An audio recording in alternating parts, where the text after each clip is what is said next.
Kerrotaan tässä videoblogipäivityksessä vähän mun tästä yhdistystoimintaharrastuksesta, joka tuntuu paisuvan koko ajan.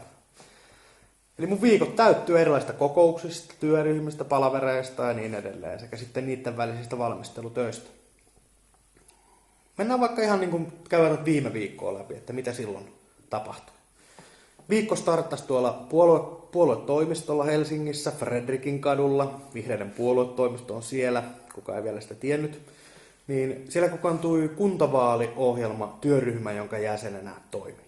Tämän työryhmän puheenjohtajan toimii hyvä ystäväni kansanedustaja Touko Aalto.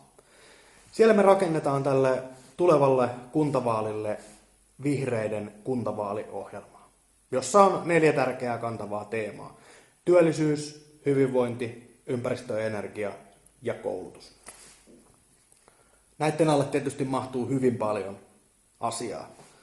Ja tärkeintä tässä onkin nyt tässä vaiheessa priorisoida, että mitä kaikkea me saadaan mahtumaan siihen ohjelmaan, koska meillä on niin paljon kaikkea, mitä me haluttaisiin muuttaa, mitä me haluttaisiin korjata, mitä me nähdään, että voitaisiin tehdä paremmin. Mutta meidän pitää luoda jonkunnäköinen priorisointi, jotta siitä meidän kuntavaaliohjelmasta ei tule sellaista 200 sivun ohjelmaa. Vaan se tulisi olla helppolukuinen ja helposti ymmärrettävä. Myös meille yksinkertaisille ehdokkaille, kuten minä. No niin, sitten sen jälkeen niin meillä olikin Kouvolan vihreiden hallituksen kokous. Me kokoonnutaan kerran kuussa. Olen siis Kouvolan vihreiden puheenjohtaja, jos ei se tullut vielä aikaisemmin selväksi. Ja meidän hallitus sitten niin linjaa tätä meidän paikallispolitiikkaa ja käsitellään siellä menneitä ja tulevia asioita ja tehdään muut sääntömääräiset asiat ja päätökset. Sitten olikin vuorossa Herää-toimintaryhmän kokous. Ja sillä sektorilla tapahtuu tällä hetkellä todella mielenkiintoisia asioita. Tämä Herää-toimintaryhmä on sellainen porukka, joka ei ole mikään rekisteröity yhdistys, vaan se on joukko tämmöisiä kansalaisaktivisteja, jotka haluavat täällä meidän paikkakunnalla niin tällaista yhdenvertaisuusasiaa viedä eteenpäin.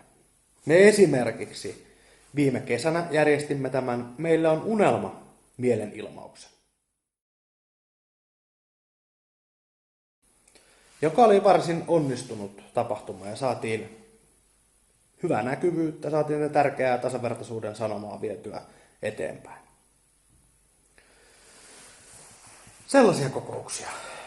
Sitten mitähän viime viikolla vielä muuta oli? Eipä tainnut muuta olla. Nyt ollaan siis maanantaissa ja tänään meillä oli hyvin mielenkiintoinen päivä. Me olimme kutsuneet Kouvolan kansanedustaja Outi Alanko-Kahiluodon.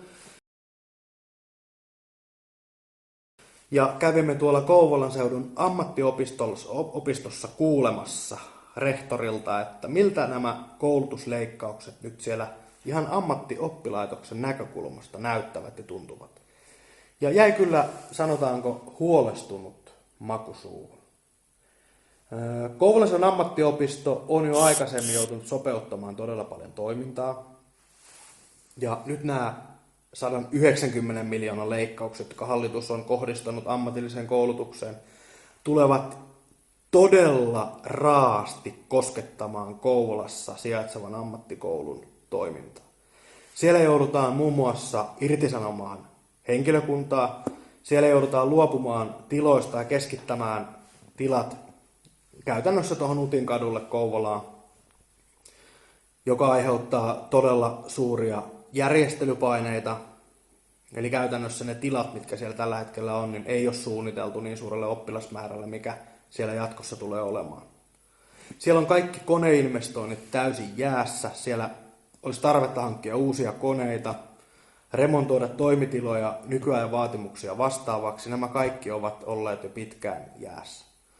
Ja tämä on todella huolestuttavaa. Oli hienoa, että meidän kansanedustaja Alanko-Kahiluoto on niin kiinnostunut myös tästä ammatillisen koulutuksen tilanteesta, että hän halusi itse tulla katsomaan täällä Kouvolassa, että miltä se tilanne näyttää. Ja se oli hyvin avartava ja mielenkiintoinen kokemus. se, mitä tässä nyt tulevaisuudessa on niin kuin viritteillä, niin meillä on tulossa esimerkiksi ihmisoikeuksien päivänä. Tämä liittyy tähän Herää-toimintaryhmän toimintaan. Me ollaan suunniteltu tällaista Turvallinen maa-keskustelupaneelia. Ja se tarkoittaa sitä, että me kutsutaan asiantuntijoita keskustelemaan Suomen tilanteesta turvallisuusnäkökulman kautta. Eli meillä on paljon tämmöisiä turvallisuutta horjuttavia ilmiöitä. Meillä on toisaalta näitä ääriliikkeitä, kuten Suomen vastarintaliike, ja muita tällaisia äärijärjestöjä, väkivaltaisia kansallissosialistisia, esimerkiksi tällaisia ääriliikkeitä, joiden niin kuin kasvu ja kehitys lisäävät turvattomuutta Suomessa. Toisaalta meillä on sitten myös joukko syrjäytyneitä nuoria, jotka voivat niin kuin radikalisoitua. Eli tämä turvallisuus on hyvin monialainen asia. Me tarvitaan keinoja siihen, että tämmöistä fundamentalistista radikalisoitumista ei Suomessa pääse tapahtumaan, vaan kaikilla maahanmuuttajilla on mielekästä tekemistä. He pääsevät opiskelupaikkaan, työpaikkaan, työharjoittelupaikkaan tai johonkin muuhun säännöllistä rytmiä antavaan tekemiseen kiinni. Ja heille saadaan hyvät kontaktit kantaväestöön, koska tämä vuoropuhelu meidän täällä jo valmiiksi Suomessa asuvien välillä ja muualta tulleiden välillä on kaikkein parasta ennaltaehkäisyä. Torjuvat asenteet, syrjintä, rasistinen puhe vaan altistaa näille radikalisoitumisongelmille. Se tulisi jokaisen niin kuin maahanmuuttokriitikon ymmärtää, että tämä ilmapiiri, mikä on osittain hyvin negatiivinen, niin se on kaikkein pahinta myrkkyä tämän tilanteen kannalta. Ihmisten tulee kokea olevansa hyväksyttyjä kansalaisia. Siis he asuvat täällä, he tulee olla olo, että he ovat tervetulleelta tänne ja että heitä kohdellaan niin kuin tasavertaisesti kaikkien muiden kanssa. Se on kaikkein parasta kotouttamista. Ja sitten nämä ääriliikkeet niin kuin tavallaan todella iso huolenaihe tällä hetkellä. Me tullaan keskustelemaan siellä, että miten lainsäädäntö tällä hetkellä palvelee tätä muuttunutta nykytilannetta. Meillä on vihreistä tietyt aktiivit esimerkiksi tehnyt tämmöisen aloitteen, että tämä rasismi pitäisi saada niin kuin rikoslakiin kirjattua, koska tällä hetkellä Suomen lainsäädäntö ei tunnista tällaista rasismisanaa, vaan ne tuomiot näistä rasistisista teoista, ne annetaan jonkun muun nimikkeen alla. Ja olisi jotenkin hirveän selkeää, että tämä rasismi niin kuin suoraan lainsäädännön kauttakin tuomittaisi. Tai siitä säädettäisiin siinä laissa.